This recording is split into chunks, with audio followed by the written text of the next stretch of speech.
about to go into my journey with the grandmother, aka if you are a woman, especially a black woman, I implore you to listen to this video. She wanted me to share this with you guys. So I'm going to talk a bit about my experience, how to have a different lens in which we approach our healing as well, because it's not something that you should be putting off.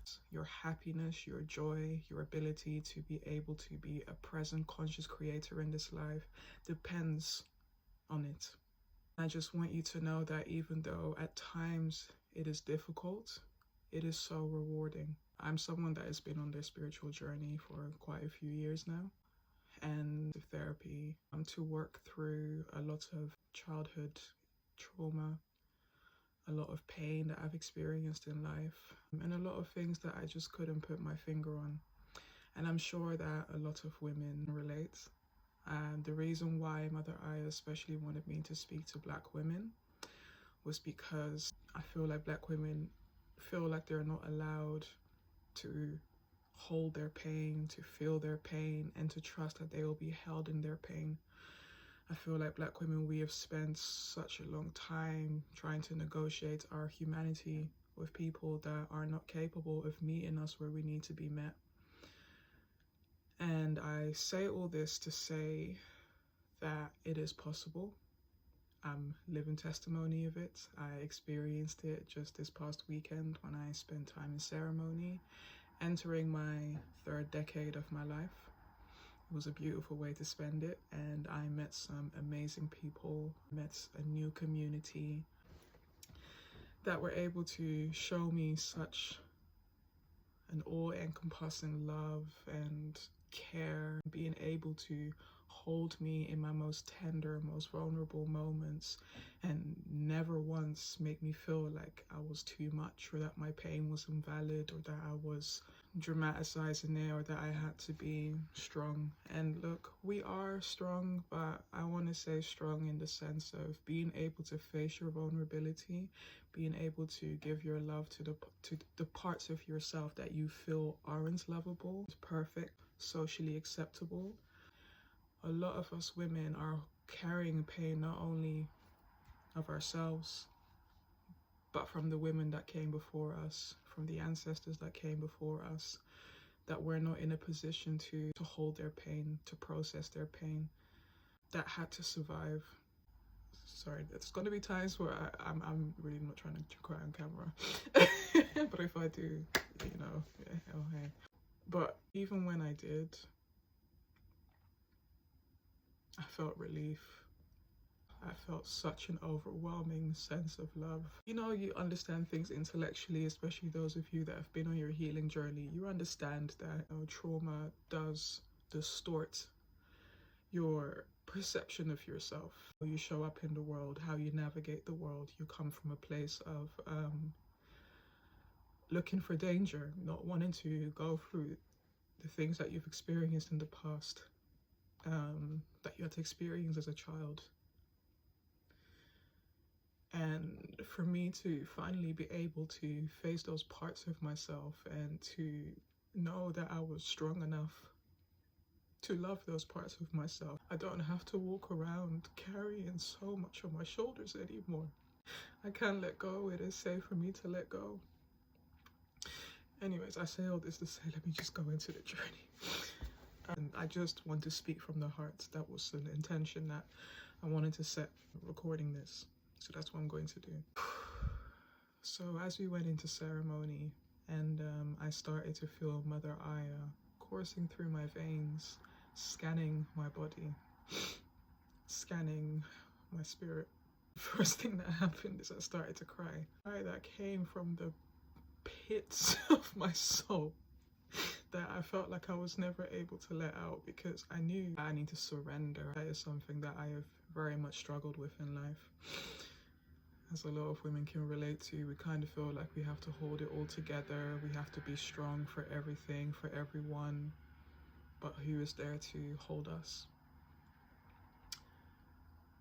So as she scanned through my body, I felt this massive sense of nausea. And I knew that I needed to purge. And I sure did. I was able to start to see the pain and the darkness. And look, I don't look at darkness as a bad thing, by the way. I don't look at it as evil. I just try to look at myself through, or the world through, duality. But this darkness was something that was ready to release and be transmuted. I was able to see the pain that I went through in life. A lot of images started flashing at me, and at first I tried to look away. I tried to be like, no, no, no. My mind was fighting, like holding on for dear life, wanting to hold on to the old identity of me. It then got to the point where, and the grandmother, she has a sense of humor, by the way, so she helped me a lot. At one point, she was just like, girl, be calm. Like that meme, like, it's okay. And I was like, oh, okay. I had to drop into my heart space and just feel, trust what my body is telling me. And I was able to see the pain that was held through my maternal lineage, the things that they've experienced. And I just started to feel this immense sense of grief and sadness and pain and rage and anger. But I could tell that they were there with me, you know. We all were able to come together and finally let go and free ourselves. And as I was purging it and letting it out, all the feelings of unworthiness and not feeling like we are capable of being loved and held and standing in our power and standing in who we are as women. And I can't believe I'm crying again. I was able to mourn and grieve for them. It made me understand my upbringing. It was never personal. And at first I was a bit resistant to letting go because it had made up such a big part of me. Like, if I am not my pain and this trauma and this identity that I've built around survival, then who am I? It was a bit like all my life I had to fight. But it was safe for me to let go, and I let go, and I felt so much lighter. I felt a relief, and most importantly, I felt safe. Mother Aya really, she cracked me wide open, and throughout it, she just kept speaking life into me. The facilitators were speaking life into me.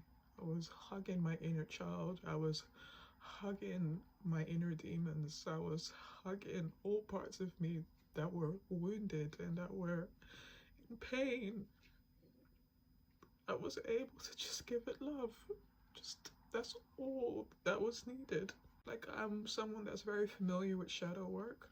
So I feel like that is why once I was in it, like, I knew what to do. And when I stopped being in my head and I dropped into my body, I allowed myself to be led. But I just want you guys to know that you allow yourself to go into it. Just trust that you will be okay. The sense of love that I felt, it was so overwhelming at first because I'd never experienced anything like that before.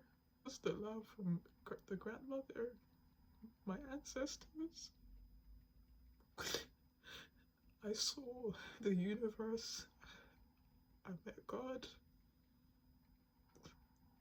I saw how we were all connected. Oh my God. It was so beautiful, and I want every person to be able to experience this. Because if you experience this, you will stand in your power, you would believe in yourself, you would take a bet on yourself. You wouldn't count yourself out before you started. You will move and navigate through this world like you're the shit, because you are. You really are. You're not defined by your trauma. You're not defined by your mistakes. You're not defined by the family that you grew up in. You're not defined by your parents. What happened to you is not a reflection of the love that you possess, the love that you carry within. I was able to see my soul, and she was so beautiful. Just felt like It was okay.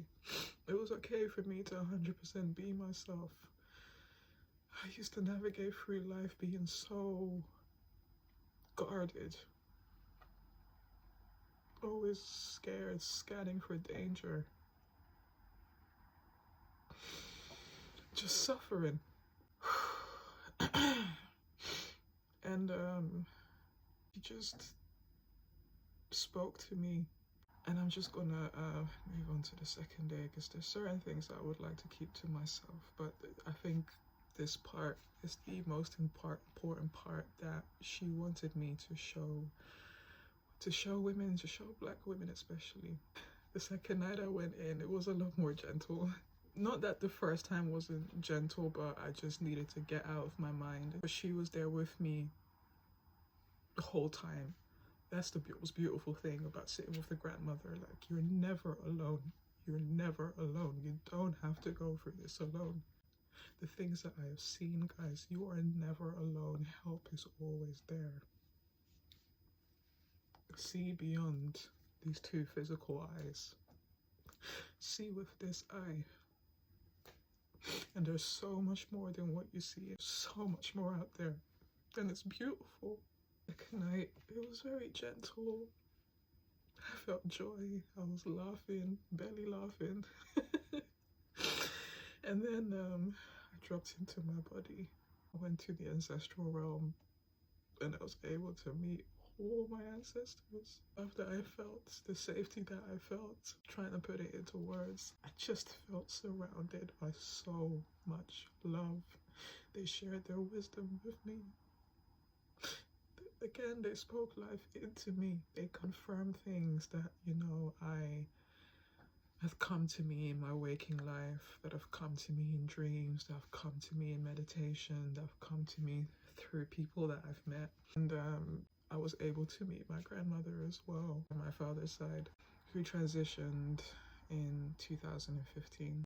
I was never able to say goodbye to her, and that really hurt me. And she was one of the first people that stepped forward, just reminding me that she's always there, that she's always been there. She's a tough cookie, but she was so loving at the same time. Needed that. I needed that. I met so many people that I fought. I've always known that when people transition, that they move on to the ancestral realm. Even when I was raised religious and I was taught that those things are demonic, I always had a connection, I felt things. As a child, I'd seen things, so I knew that what I was being told wasn't the truth. But everyone coming forward, them confirming, I just fully step into my purpose. And it was a beautiful way to be welcomed. And through there, I was able to meet Mother Heteru, or known as Hathor, that walks with me. The way that she came in, like the music, it was like everything, including the music during my ceremony, everything just came together so nicely. And the way that she came in, it was so sensual. It was deliberate, and I felt myself like wanting to move with her. Her introduction was amazing, and that is something that some of you might notice when you sit with the grandmother and when you meet everyone.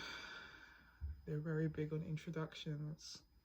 Be present, listen, watch the introductions. They're beautiful. I think they were some of my greatest highlights.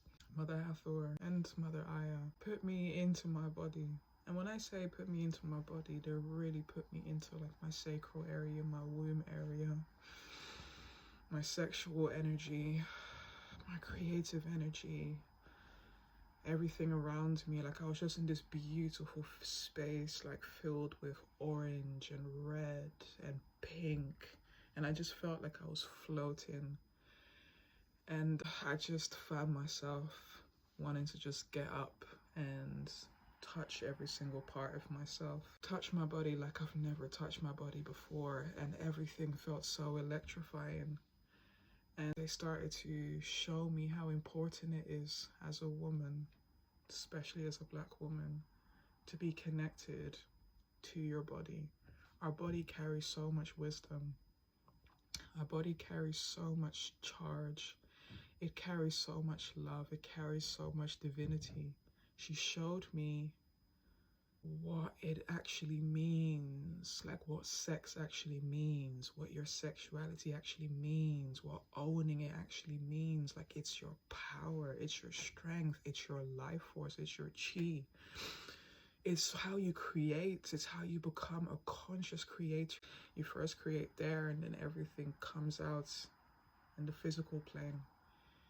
I was able to create some beautiful things. I was dancing like I had never danced before. I was moving my body. She told me to just let my hair out, so I let my hair out, my beautiful fro, my hips, my waist, and all the women in my family, I just felt them there with me. I stood up and I was just moving through the space and just dancing and letting it all out, and just being reminded of my beauty.